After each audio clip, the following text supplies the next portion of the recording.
Have you ever thought about opening your own mobile cart or kiosk business? Maybe the facility you manage could establish new revenue by adding coffee, food, or retail services.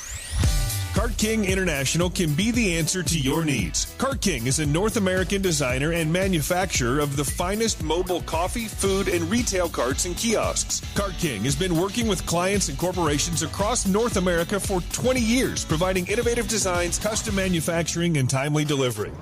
Carts and kiosks are fun, and so are the dozens of designs on our website. Please visit us today at www.cart-king.com or just call us at 1-877-986-7771 and get your sales rolling.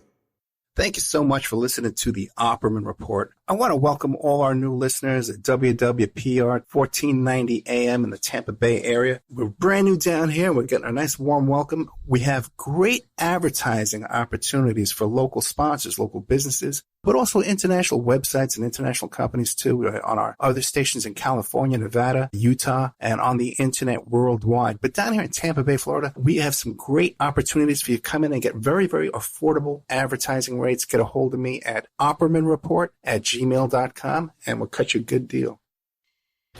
PureSoapFlakes.com, 218-568-2525.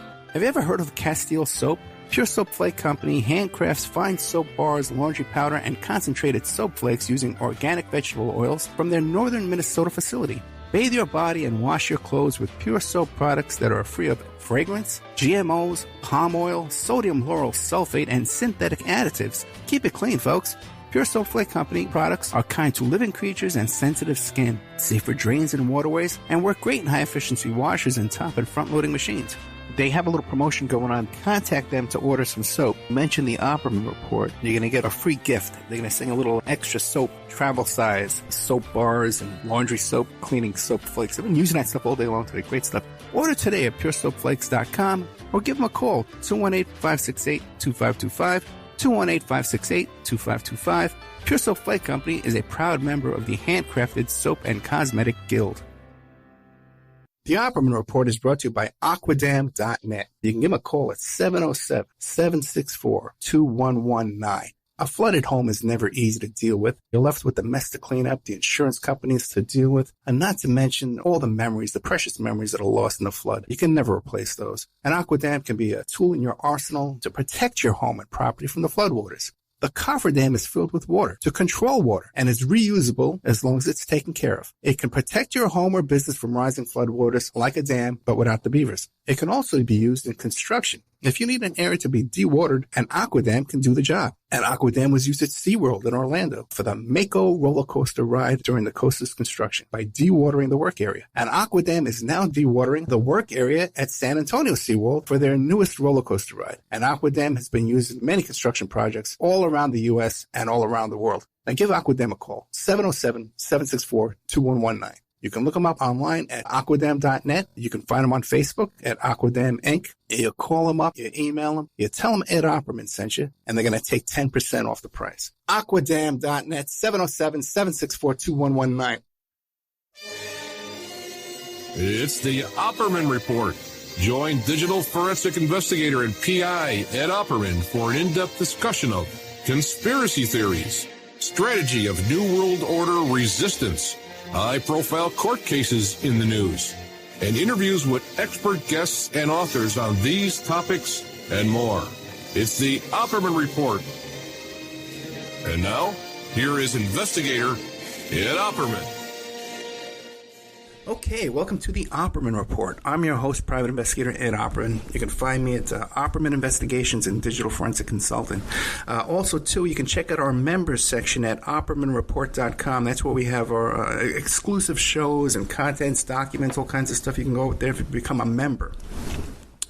Now, we just started a brand new project on Thursday evenings live, every Thursday evening live, a live video podcast at getvocal.com. That's VOKL.com. And it's a live video podcast. It's mostly true crime we're focusing on over there.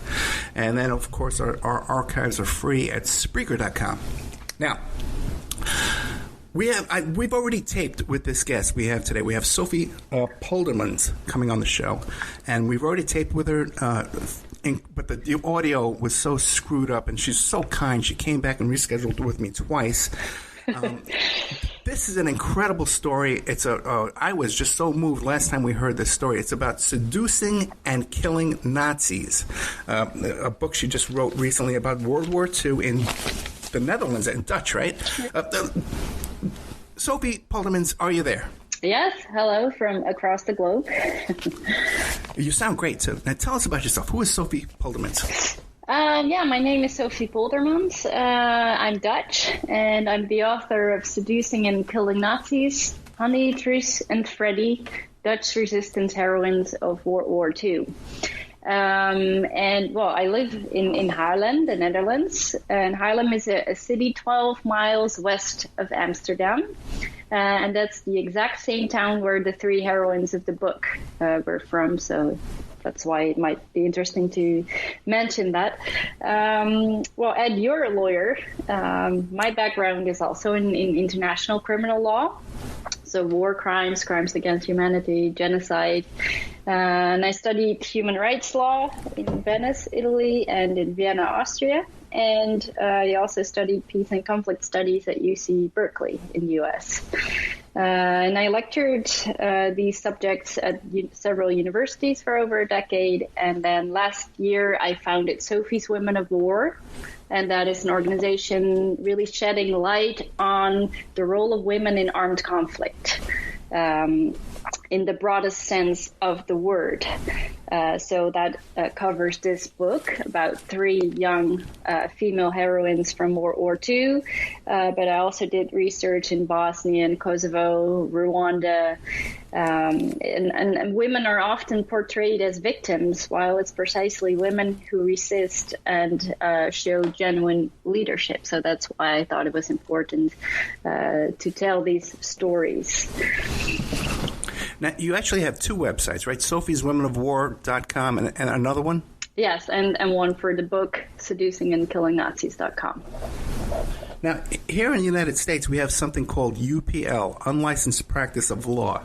So I got to make sure the audience understands I'm not a lawyer. Okay. I'm a private investigator. Okay. But I'm also a paralegal, but, I just got to be sure. Now, when you talk about going your work in Rwanda and Serbia, I think it was, do you actually travel to these countries during these times? Yeah. Oh. Also to Kosovo when it was not even a country. So it was still under UN administration, and What pretty heavy stuff. Yes, it is. You're a heroine yourself, as much as these women here we're going to be talking about today. I'm so impressed with you. I really am. Now, tell us, this is fascinating. We talked about this last time, these young women, Hannie, Truus, and Freddie. Tell us about these young girls. So we have Hannie Schaft and the sisters Truus and Freddie Oversteegen. And these three girls were only teenagers. Hannie was 19, Truus was 16, and Freddie was 14 at the beginning of the war. When Nazi Germany occupied the Netherlands in 1940, they were faced with the question what to do to adapt to these circumstances or to resist. And it's a very unique that these women literally took up arms against the Nazi occupier. If you take into account that about 90% of the Dutch population just lived their lives as normal as possible. Then you had 5% of collaborators, so people who really worked together with the Nazi occupier. And then there was about 5% of the population that joined the resistance. And of that 5%, there was only a very small group that really offered armed resistance. And of that small group, there was literally only a handful of women. So that is really what makes this particular story so unique. And while they were not women, they were still girls. It's unimaginable. And children, 14, 16, and 19. Just imagine. Now, yes. What was it in their upbringing, their families, that caused them to have this kind of insight? Well, Hannie Schaft, for example, she was a very shy girl, very dedicated to everything that had to do with justice and peace. These ideals were really instilled by her parents. And Truus and Freddie, they grew up with their divorced mother, Treintje van der Molen. Well, divorce was already very exceptional during that time, and very strong woman, member of the Communist Party here in the Netherlands. So they already were very early, already in 1934. So that was 6 years before the beginning of World War II. They already offered shelter to German Jewish refugees here in the Netherlands. So they were already active way before the beginning of the war. At that time, was the Communist Party a significant party in the Netherlands? No, it was pretty small, actually. But of course, they were looking eastward, and then especially toward the Soviet Union, and especially when Hitler came to power, the Soviets opposed that. So that's why there was today, even smaller today? Yeah, it's even smaller. Non-existent. Well, I think they do still exist, but it's hardly. It's just fascinating. There's like no left. There is no left. The left is gone. You know. Yeah. It's just now these young ladies, 14, 16, and 19. And they not only decide to resist, but they decide to resist as fighters. Now, how unusual was it at this time for anyone in the Netherlands to be using arms, weapons? Yeah, well, very, very exceptional. I mean, that was really only the 5% of the resistance people. Of that 5%, there was only a small percentage in the armed resistance, and only about 5 or 6 women, at least that I know of. So very, very unique. Yeah. So now, when these young ladies went to the resistance fighters, the adults, and said to them, "Hey, we're ready to go," okay, make us sandwiches. What did they say? How was that received? Well, of course, they started out small. To start with Hannie Schaft, she was the oldest.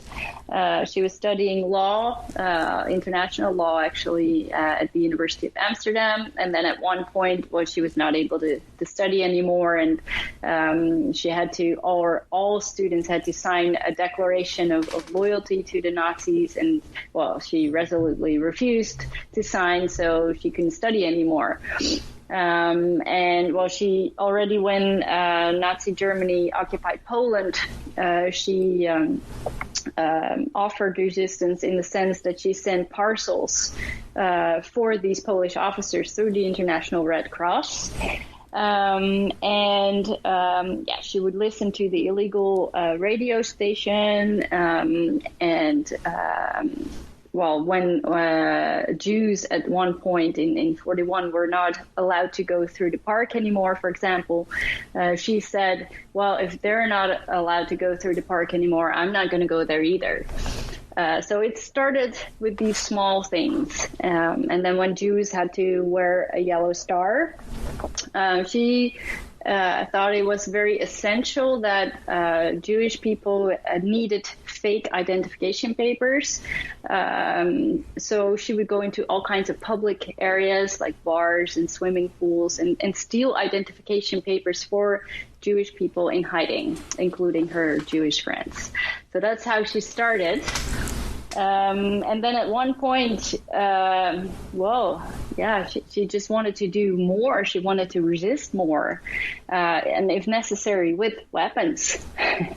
So in the summer of 1943, she registered with this local resistance group, the Council of Resistance, which was a local group in Haarlem. She moved back to Haarlem to live with her parents because she couldn't study anymore in Amsterdam. Her first assignment was to shoot a guy from the Gestapo, so from the German secret police. And of course, I mean, she was very scared and very nervous. And well, here in the Netherlands, we don't have guns normally. So she was nervous to have this gun. And yeah, she had shooting lessons in the city forest of the Haarlemmerhout.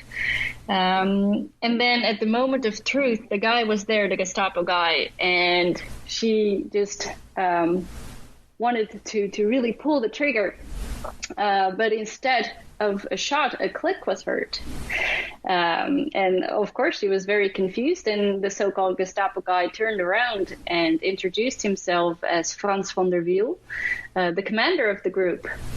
So Hannie, of course, she was very relieved that she hadn't actually shot someone, but at the same time, she was just furious at this guy that he put her in a situation like that.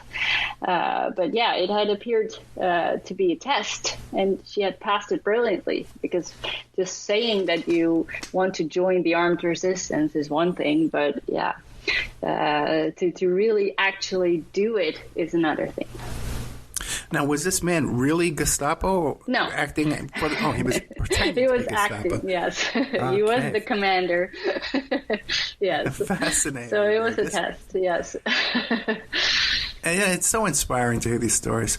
And so then what happened next with the... Truus and Freddie also started out small. Of course, they already had the German refugees at home, and then later on they would...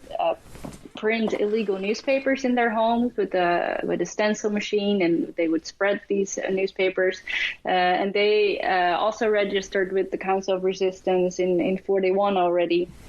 They had to pass a similar test. And then the three women, they first met in the summer of 1943. Because Frans van der Wiel thought these three women is very unique, because it was a cell of about 7 members, and then sometimes there were people from other local groups that would join just for certain missions. But these three women, they made a great team. Hannie Schaft was the intellectual, studying to be human rights lawyer, and then you had Truus, who was a very down-to-earth, a natural leader, kind of a tomboy.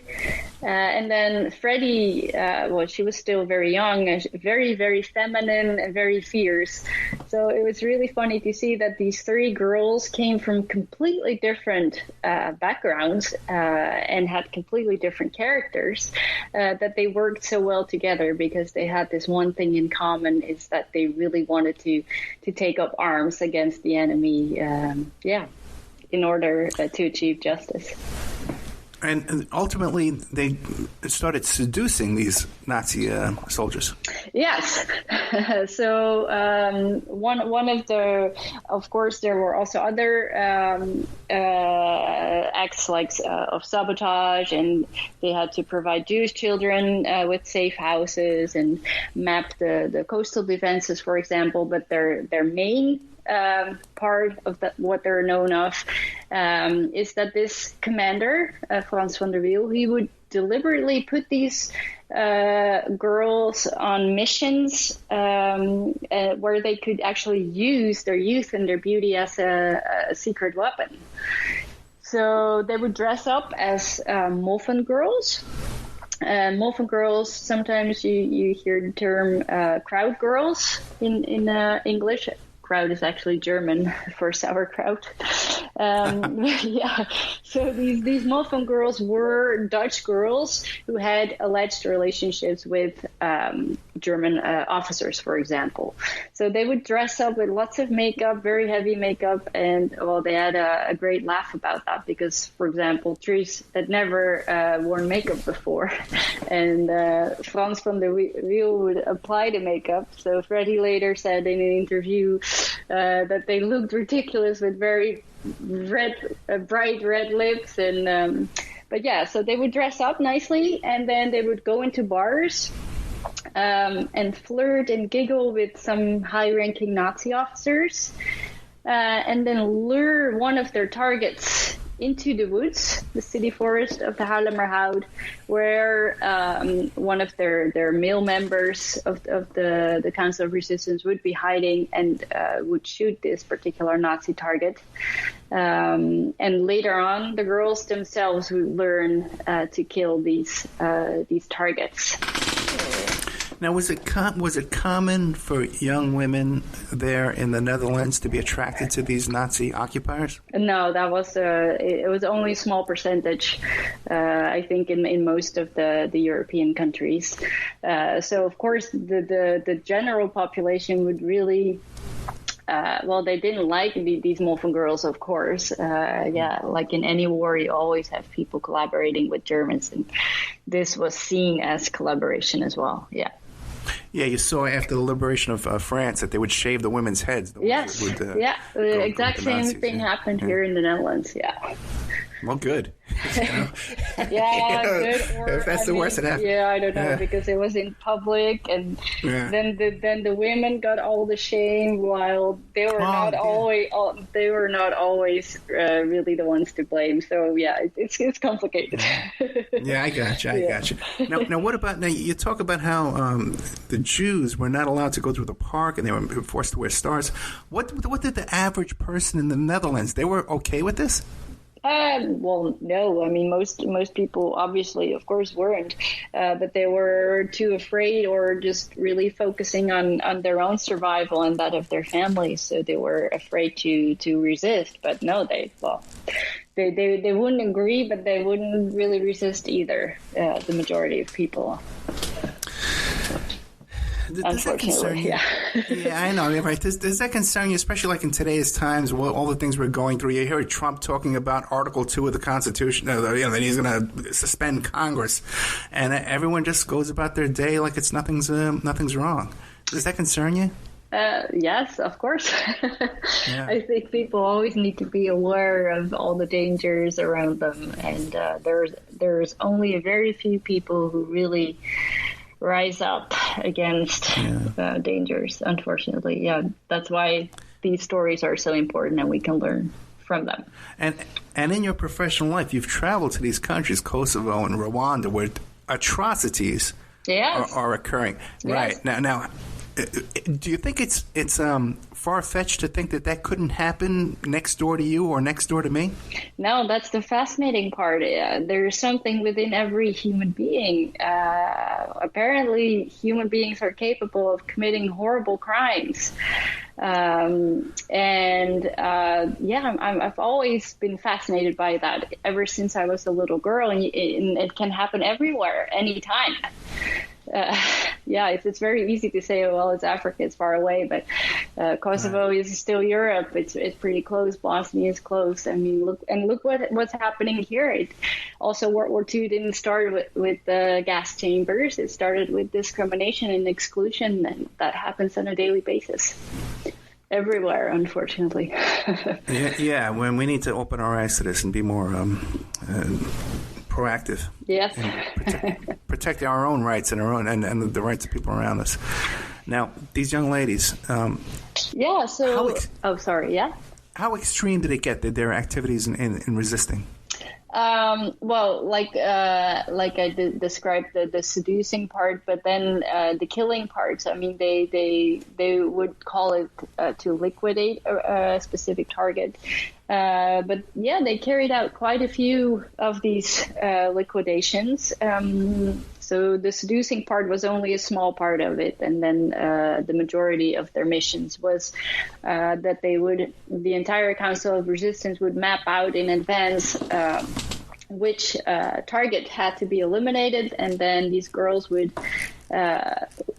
often work in pairs and, for example, ride their bicycles, follow this target, ask them if they really were the person that they were after, and then shoot this particular person. Obviously, I mean, they only shot real traitors, but they did take human lives, so it was extremely difficult for the women themselves as well. Yeah. Did it become like a common knowledge amongst the Nazis that, hey, you know, when you go to these bars, these young women are coming here and they're luring us out to kill us, and be on the watch for this? Yes and no.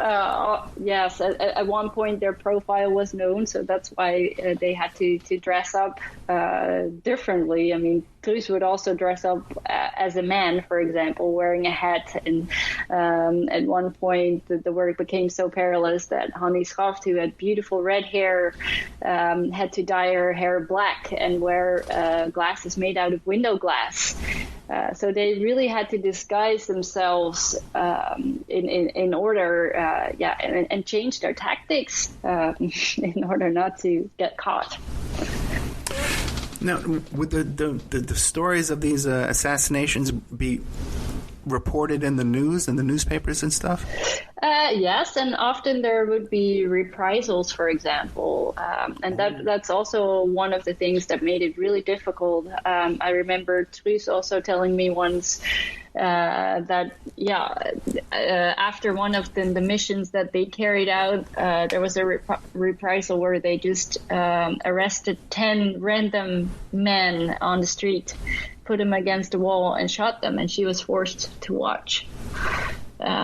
So that's really the cruelty of war, that if they would not have eliminated this target, then these men would still be alive. But if they would not have killed this Nazi target, then maybe some Jewish people would have been caught and brought to concentration camps. So it's like an insane moral dilemma, really. Yes. Now, you said they were forced to watch.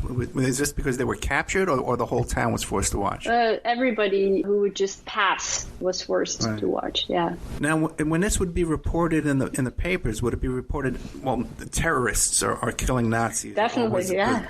Yes. Yeah. They were terrorists in the eyes of the Nazis. Yeah. Fascinating, just fascinating. You know, we have Doug Valentine coming on next week on Thursday night on GetVocal.com, who wrote the book about the Phoenix program in Vietnam, which is atrocities. You can describe going on over there. And these practices go on till today. How about Abu Ghraib? Did you investigate Abu Ghraib? Yeah, a little bit. Also, when I studied at Berkeley, so we dived into the peace and conflict studies. Yeah, so horrible. I mean, all the torture. I mean, I'm used to reading witness reports about horrible torture, but Abu Ghraib was really horrible, with Palestinian hanging and. Yeah, exact same methods that were used in World War II. Nothing's changed. Yeah. What ultimately happened with these women? Were they ever captured? Yes, of course they had to be extremely dangerous, but really sad that at one point on March 21st, 1945 to be exact, Hannie Schaft was just riding her bicycle, and she was stopped at a routine checkpoint, and then she had to open her bag, and the Germans discovered illegal newspapers. So that's why she was arrested.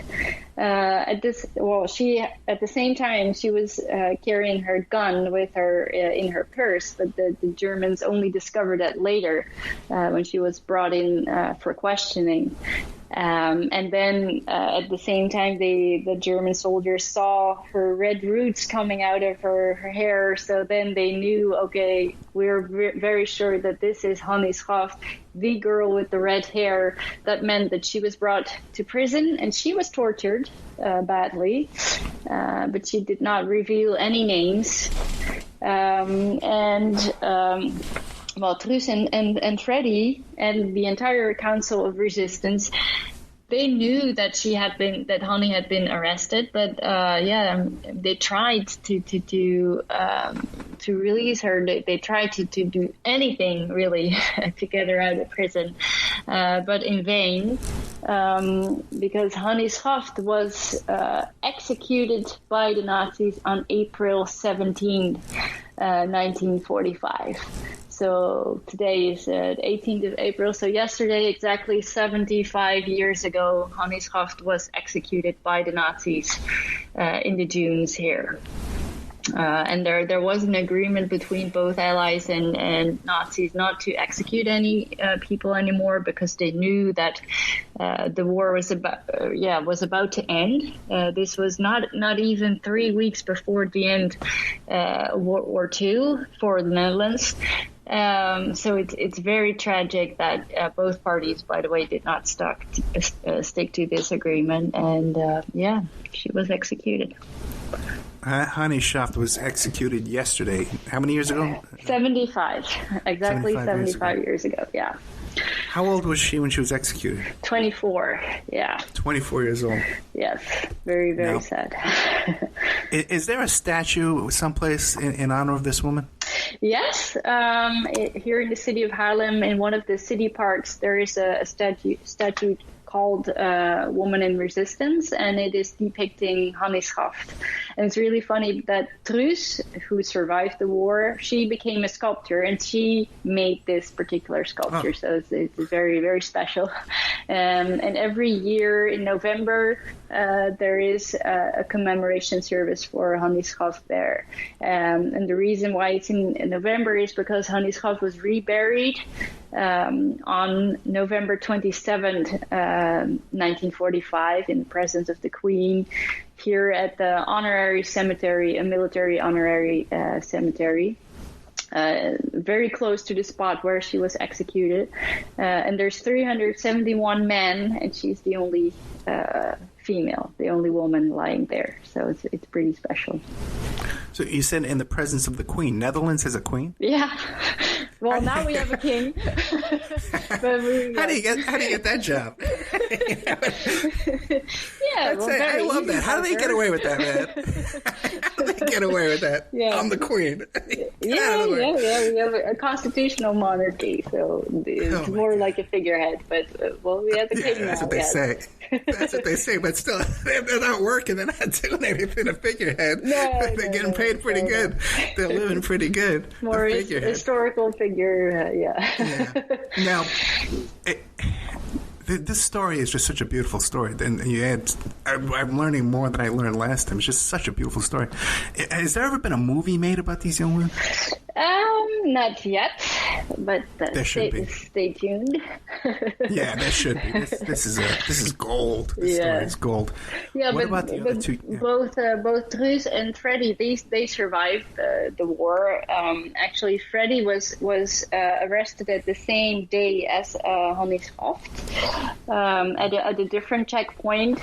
She didn't have any illegal newspapers with her, but she did have a gun, her gun, with her, although she was not supposed to carry any weapons if they were not on a mission. But Freddie, she was still very young, but I mean, at the time she was 19, and she looked much younger than she was. So when the German officer asked her for her identification papers, she told him that she didn't have them because she hadn't turned 15 yet. And under 15, you didn't need any ID. So the guy believed her and let her go. So she was really, really lucky because, who knows what might have happened otherwise. She might have ended up just like Hannie. Both Truus and Freddie survived the war, but they were completely traumatized. I mean, they had nightmares, they had depression, and what we would nowadays call post-traumatic stress syndrome. Truus became, like I said, a sculptor, and she was really outgoing, would go to schools to share her story. She met several heads of state. Freddie lived a more secluded life. They both married and got children. And Freddie's way of dealing with the past was really just focusing on her family. She hardly ever talked about the war. My personal interest with this story goes... Well, let's get to that. Let's get to that after the commercial break. We're going to take a little commercial break. Yeah. We are here with Sophie Poldemans, and the book is called Seducing and Killing Nazis. Hannie, Truus, and Freddie, Dutch resistance heroines of World War II. Incredible story. We'll be right back with more of Sophie Poldemans, international criminal lawyer, after these messages. All right. And now a word from our sponsors. If you find yourself in need of legal representation, it can be a very stressful time in your life. In my career, I have dealt with thousands of lawyers, I've dealt with thousands of law firms, and I can confidently recommend to you Keith M. Davidson at kmdlaw.com.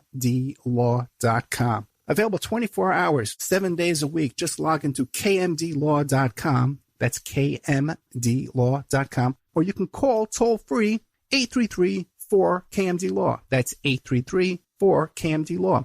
Personal injury, wrongful death, STDs, sexual assault, car accidents. They handle it all efficiently and professionally. It doesn't matter how imposing the opposition may be, because the team at kmdlaw.com are battle-tested and fierce. They will not stop until justice prevails. Go to kmdlaw.com or call toll-free 833-4KMD-LAW. If you're in for the fight of your life, stop screwing around and contact KMD Law. Are you ready to change your life, but don't know how to start? Is your stress and worries keeping you awake at night? Have you been battling grief, anxiety, or depression all alone? Have you lost touch with your own sense of being or spirituality? Soul Free Therapies offers professional and affordable live video streaming counseling and coaching services from the comfort of your own home. Sessions offered in English, Spanish, and Portuguese. Go to our website at www.soul-free.com and book your first session today. The Opperman Report is brought to you by Aquadam.net. You can give them a call at 707-764-2119. A flooded home is never easy to deal with. You're left with the mess to clean up, the insurance companies to deal with, and not to mention all the memories, the precious memories that are lost in the flood. You can never replace those. And Aquadam can be a tool in your arsenal to protect your home and property from the floodwaters. The cofferdam is filled with water to control water and is reusable as long as it's taken care of. It can protect your home or business from rising floodwaters like a dam, but without the beavers. It can also be used in construction. If you need an area to be dewatered, an Aquadam can do the job. An Aquadam was used at SeaWorld in Orlando for the Mako roller coaster ride during the coaster's construction by dewatering the work area. An Aquadam is now dewatering the work area at San Antonio SeaWorld for their newest roller coaster ride. An Aquadam has been used in many construction projects all around the U.S. and all around the world. Now give Aquadam a call, 707-764-2119. You can look them up online at aquadam.net. You can find them on Facebook at Aquadam Inc. You call them up, you email them, you tell them Ed Opperman sent you, and they're going to take 10% off the price. Aquadam.net, 707-764-2119.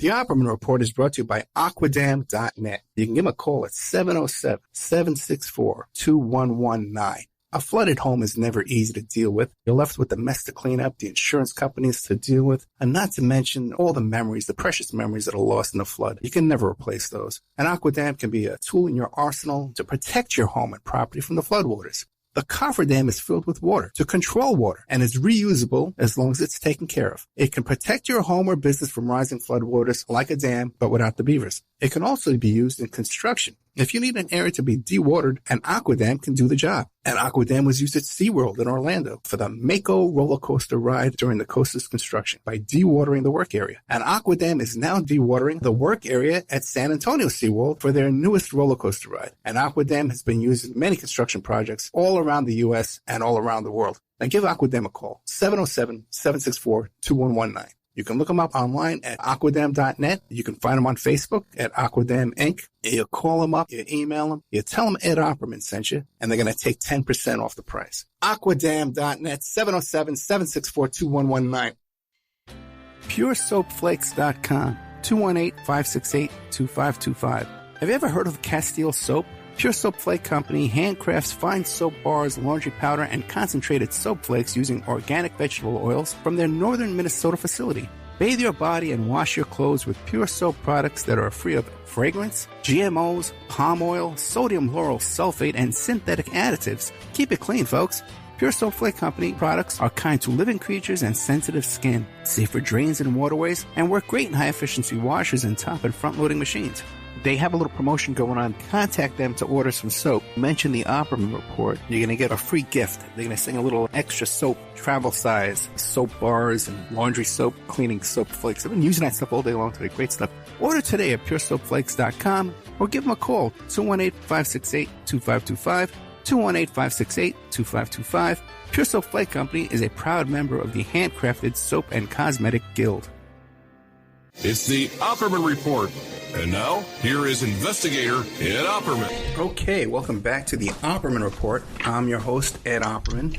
We're here today with Sophie Poldermans, who's written this incredible book, Seducing and Killing Nazis, Hannie, Truus and Freddie, Dutch Resistance Heroines of World War II. Now, Sophie, these women were a direct influence in your life. Yes, that's correct. I mean, I met both Truus and Freddie when I was in high school, when I was 16. And as a girl, I was looking for positive female role models at the same time, and I found that both in Hannie Schaft. So I really dived into her life and her resistance work. And then through a friend of my father, I discovered Truus' contact details. And I called her up for an interview. And she invited me over, and immediately a bond grew from there. But she trusted me with her story because she thought it was very important for the next generation to carry on and to this story. And she saw how serious and dedicated I was. So she founded actually the National Hannie Schaft Commemoration Foundation. And she asked me to be a keynote speaker at that same year. So that's what I did when I was 17 in packed church. It's interesting. And that's where I met Freddie as well, who told me her side of the story. And then after I also did a gap year as an exchange student in Sandpoint, Idaho, in the U.S. And then when I came back, I joined the board of the National Hannie Schaft Foundation for about a decade. I knew both Oversteegen sisters, Truus and Freddie, for 20 years, and had a really close friendship, especially with Truus. And I learned so much from them. And I kind of followed in Hannie Schaft's footsteps by studying international criminal law. So these three women have had a major impact on my life, both private and professionally. Yeah, it's so important. We're not going to get anywhere unless we reach the kids that are in high school now. We can't be reaching adults. We need to reach targeting for the future. Exactly. I mean, they're the next generation. Exactly, and the people in power now, they that's what they're doing. They're sitting up in the perch. We want to fight back. Now, do you think was it these women, were they the greatest influence in your life?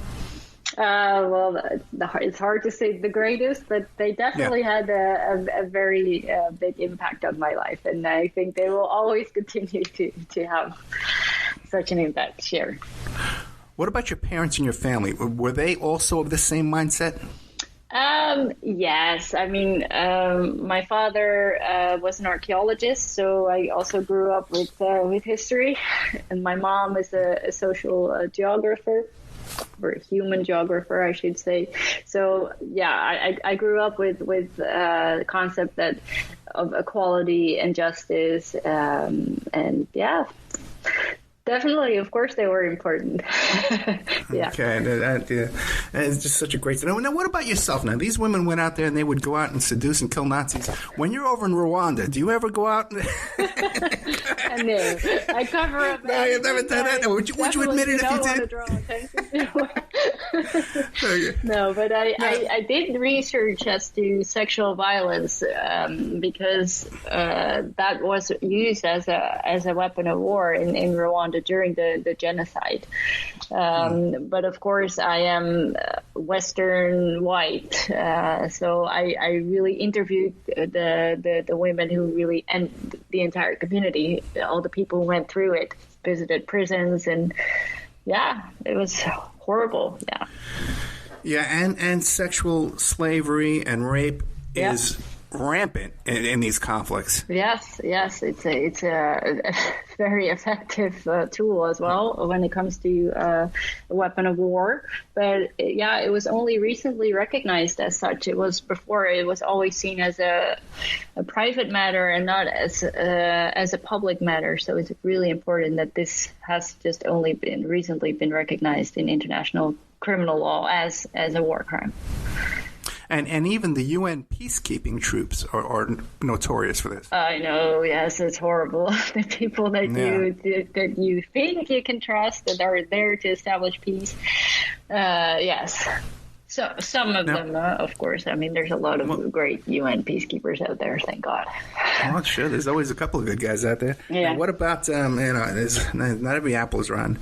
Now, what about, I've heard stories that Abu Ghraib, and even the Phoenix program too as well, where not only would they abduct the parents, but they would bring in their families too. They would abduct the families and rape the children and the wives in front of the men they were torturing and interrogating. That's common. Yeah, so it's very common. And then it's often gang rape.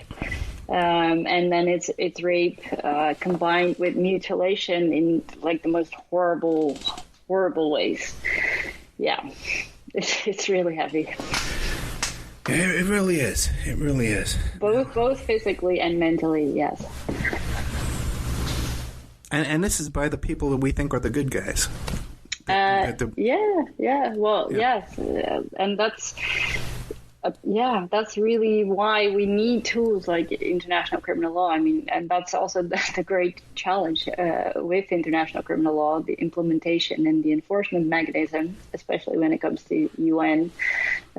So, yeah, there's still a lot of work out there. Do you feel optimistic?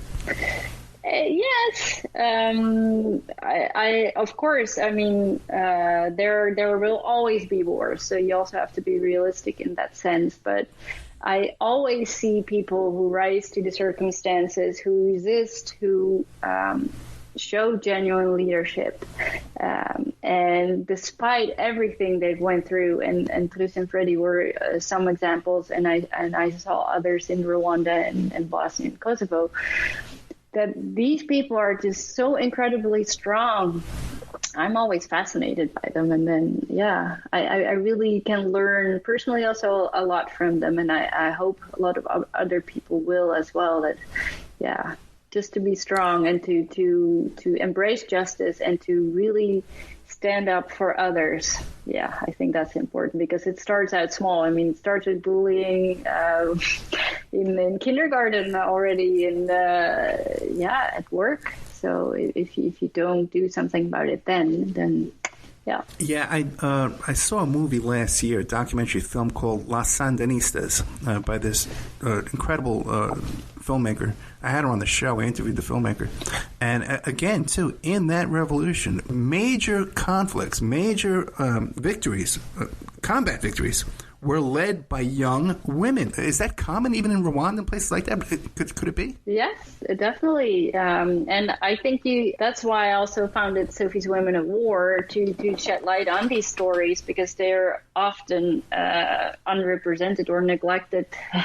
But you can really see a shift from traditional human rights leader like Martin Luther King and Mandela and Gandhi toward these young women. I mean, think of Anne Frank, but also Malala and Greta Thunberg. So these are not only women, but they're teenagers. And it's only recent, of course, they've always been there, but it's only recent that that these stories are being recognized. Yeah, my own daughter, I got to tip my hat to her as a revolutionary in her own. Yes. How can people help support the Sophie's Women of War with all the work you're doing? Well, by look in the mirror, learn from this story, from the book. So if you're at home on your couch trying to save lives, then open up the book, which is available through my websites and Amazon. And the audiobook was just released, narrated by Tavia Gilbert, famous New York actress. And because the knowledge about World War II is fading, And people who actually lived through the war are dying. So that's why I think this story is so important. And I interviewed only, first-hand eyewitnesses. And yet, at the same time, we see a shocking increase of Holocaust deniers. So that's why these stories are so important. So you can... it all starts with awareness raising. Knowledge is power, I think. And this book can serve as a tool. And if people are interested in lectures on Rwanda or anything, you can all book. Even virtually, I do presentations online with companies, universities, whoever are interested. You can reach out to me through the websites or social media. Yeah, the rise of Holocaust denial and just outright blatant Jew hate. Yeah. That is like on YouTube, and the comments is just terrifying. Yeah, you see tattoos of people with swastikas, and you're like, what? Yeah, it's really shocking, yeah.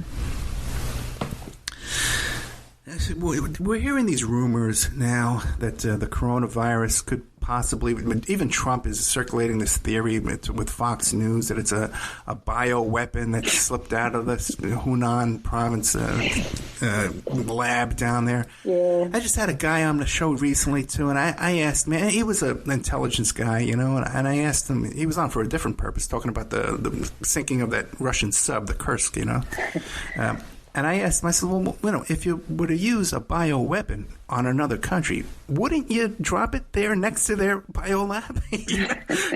And he kind of said, yeah, that's how we do it.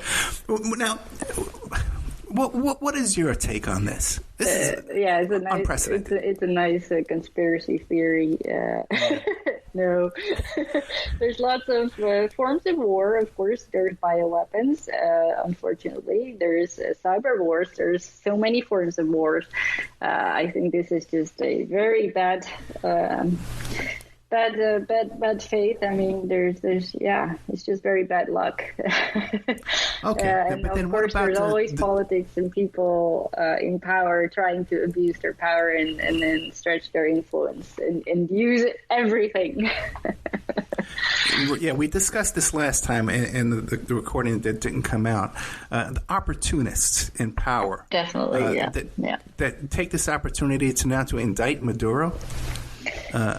Yeah, but I mean, if you look at the coronavirus, at the crisis, there are parallels with World War II, for example, in the sense that you see that people respond to crisis situations differently, either total denial or complete panic, and of course, there's not black and white. There's a lot of gray. So yeah, we can learn a lot from that. We cannot take freedom for granted. I mean, that's something that we learn everywhere globally now in a completely different way, of course, than World War II. Shouldn't it be, in a global pandemic like this, shouldn't it be considered an international war crime to blockade assistance going into Cuba or to blockade humanitarian assistance going into Iran? Yeah, I mean, you need to be able to help people in times of war, and of course, you need to. That also means not only negative action, like to refrain from something, but it also entails positive action to really guarantee these rights. Now, does the international court have any teeth over the United States? Well, yeah, you have. The International Criminal Court really deals with wars, and of course, this is still peacetime. So they would not have jurisdiction over it. There's no World Court on Human Rights yet. The Inter-American Court of Human Rights is based in Costa Rica. So, yes, you can definitely go there. Okay, we're just about out of time. What do you want to leave us with? Well, I just really hope that people will be inspired by this particular story and encourage them to stand up for others, to resist and always believe in justice and humanity, no matter what. And that starts always with yourself. The website is sophieswomenofwar.com. The book is called Seducing and Killing Nazis. Hannie, Truus, Freddie, Dutch Resistance Heroines of World War II. And what's the other website?